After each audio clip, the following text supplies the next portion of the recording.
How do I practice crow pose without hurting my arms?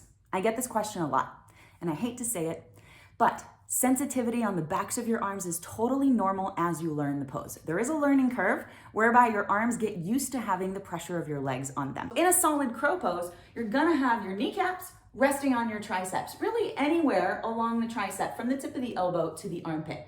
But your triceps are probably not used to having your body weight rest on them, so it's totally normal to experience sensitivity, sometimes bruising at the beginning, and that gets better over time, especially as you learn to engage your core to lift yourself up away from your arms.